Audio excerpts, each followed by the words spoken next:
Good morning, Chieftain Nation. On today's show, we have a few words to say about the boys basketball tournament game, and it's the 73rd anniversary of the flag raising on Iwo Jima. We've got all that and more on the Chieftain Report for today, Friday, February 23rd, 2018. Hey everybody, and welcome to TV2. He's Jasper Jones. And he's Nicholas Goodlepore. Well, Jasper, we've had a nice little taste of spring this week. Yeah, in fact, Logan went from a frozen wonderland to a water park. With that said, we do not have a lot of announcements to get to, but let's whip them out anyways. This coming Wednesday, the 28th, is the deadline for senior pictures to be turned in to Mrs. Meyer's room for the yearbook. So, seniors, if you haven't done that yet, like me, make sure you're on it. Jasper, I'll be on it. Don't worry. For the specifics on how the pictures should be formatted, refer to Mr. Fraser's daily announcement emails. Again, the deadline is this coming Wednesday. Do you have some cool talent that you have, like singing, playing music, instruments, dancing, pantomime, talking backwards, or like, I don't know, be the world's best whistler? I mean, Nicholas juggles. Well, then you should sign up. If you're interested in this, talk to Mr. McLean and Mrs. Riggs in room 316. The talent show will be on March 29th. In local news, it's possible that bobcat trapping may become legal in Hocking County. A proposal by the Ohio Division of Wildlife calls for a bobcat trapping season in which trappers can purchase a permit and trap bobcats, although the trapping limit would be set at 1 bobcat per license year. The goal of the trapping season would be to collect data for scientists that would help the scientists more accurately describe the bobcat population size.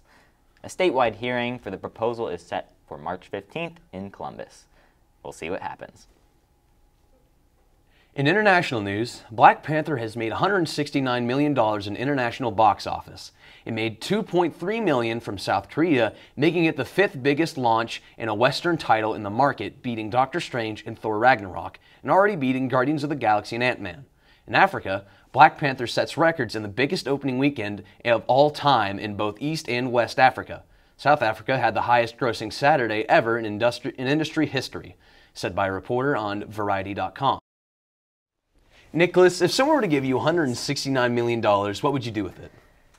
Jasper, I would probably cry. Interesting. Here's Emma Gabriel with your weekly weather.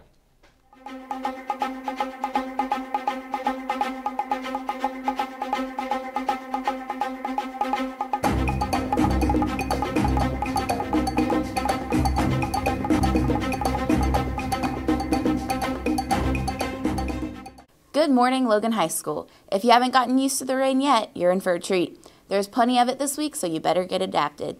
Today, the high will be 57 with a low of 38 and a 90% chance of rain. Tomorrow, with a high of 63, low of 52, we will be accompanied by rain. Sunday, it will be partly cloudy with only a 10% chance of rain, along with a high of 56 and a low of 36. Monday, the high will be 55 with a low of 33 and partly cloudy skies, with another 10% chance of rain. Finally, Tuesday, it will be sunny with a high of 56 and a low of 33. The high amount of rain coming is likely to cause some flooding, so if you live in flooded-prone areas, be cautious. That's all I have this week. This is Emma Gabriel, TV2 Weather. Here's your favorite place to get muddy, buddies.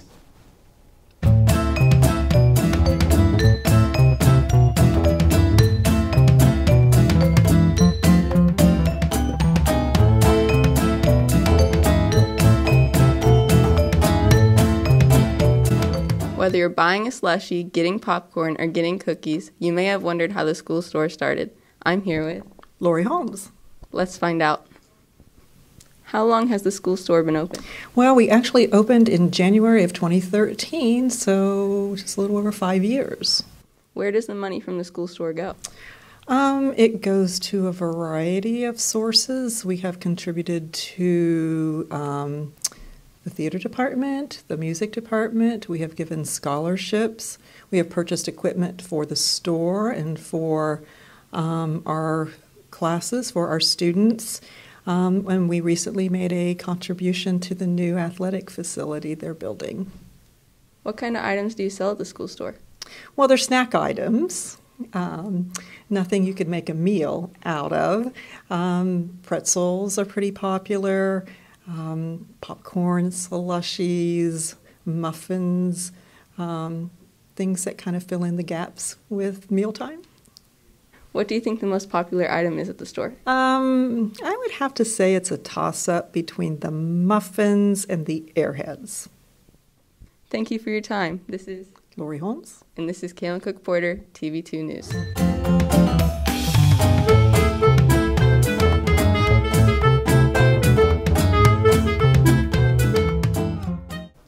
Tomorrow night, the boys basketball team has their first tournament game. So, Jasper, before we move on to sports with Danny and Brittany, I have a few words to say.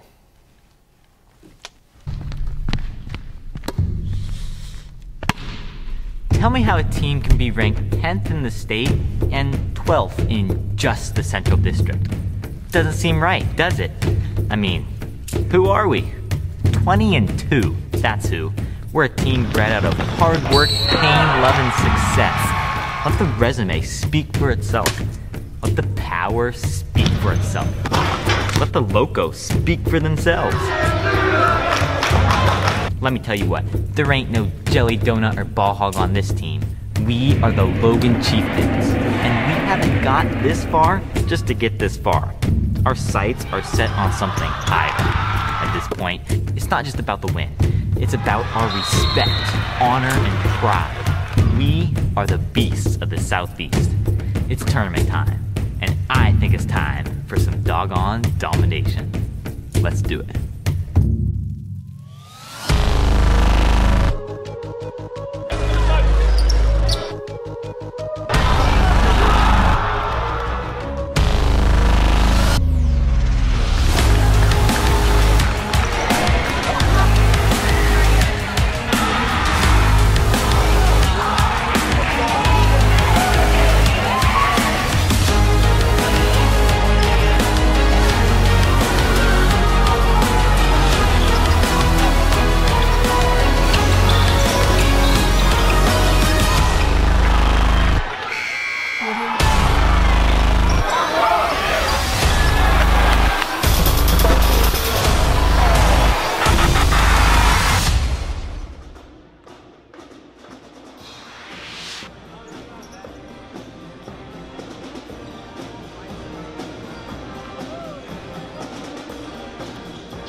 Hello, Logan High School. I'm Danielle Green, and here's your weekly sports.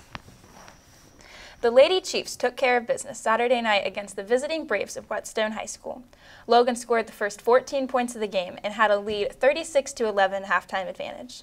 After a slow start to the second half, the Chiefs took complete control of the game in the fourth period, even playing with a running clock en route to a 55-19 victory. Mariah Davis had 18 points and Haley Salmon added 12 more to lead the Lady Chiefs. The girls travel to Canal Winchester tonight. The Logan wrestling team traveled to Fairfield Union and had a good match, but left with a close loss. Good luck in the rest of your season, boys. Your 20-2 Logan Chieftains took on the 5-11 Massillon Perry Panthers. It's Monday night in the Jim Myers Gymnasium. Although the records are vastly different, the Panthers kept it close all game, and not just the score. The teams had 24 rebounds each, and both shot 23% from behind the arc. The big difference in the game came down to the charity stripe. Logan drained 79% of their free throws, while Perry managed only 50% from the stripe. The first tournament game for the boys is tomorrow night at 7 o'clock, so come out to support the team as they head into the tournaments. Both the girls and boys bowling teams secured league titles Saturday afternoon with victories over the visiting Zane Trace Pioneers.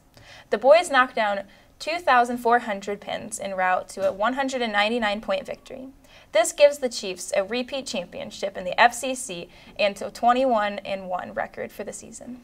Not to be outdone, the Lady Chiefs' 228-pin victory gave them an overall record of 20-2 for the season, and their fourth league title in a row. Congrats to both teams, and good luck in your tournament games. In this tournament season, good luck to all the teams who are playing. I'm Danielle Green, and this is your Chieftain Sports.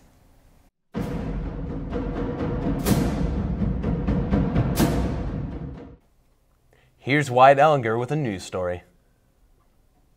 Could you identify this island?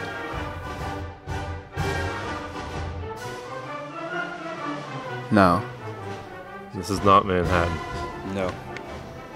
No. No. It's country. What if I say Iwo Jima? Iwo Jima? Big battle there in World War II.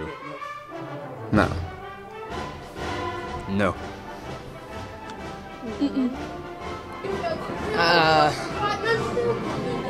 No idea. What if I showed you this photograph? That is them putting the flag down on World War II, I believe. It says when they raised the flag when they won the war, World War II. Yes. Yeah, I don't remember what war it was, but I remember they raised up the flag to show that we won. Well, these gentlemen are raising the second flag to be raised over Mount Suribachi after the United States troops took that hill.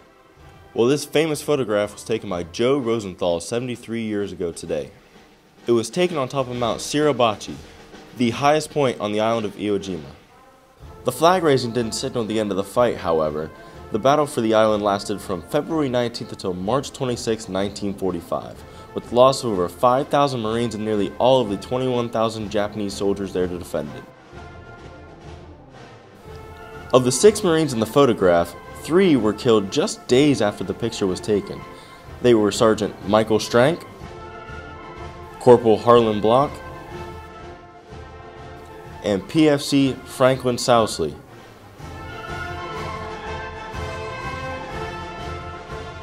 The 3 surviving flag raisers were PFC's Renee Gagnon, Ira Hayes, and Harold Schultz. So take a few seconds today to think about the sacrifices that so many have made. And of these humble Americans that accidentally became part of one of the most iconic images of all time.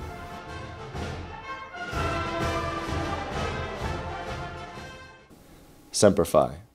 That's all we have for this week. Thank you for tuning in. I'm Nicholas Kulapur. And I'm Jasper Jones from TV2, The Deuce.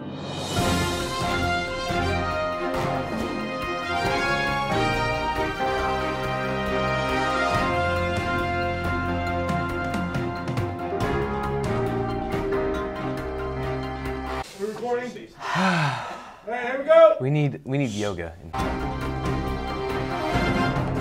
Did you know these are made from real French bread? Of the 6 Marines in the photograph, 3...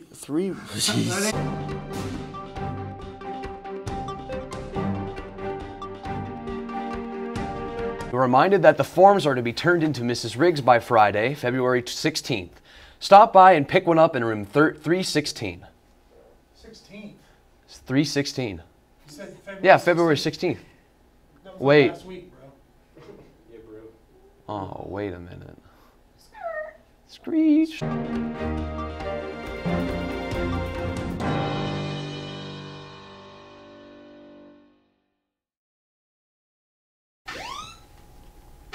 What was that?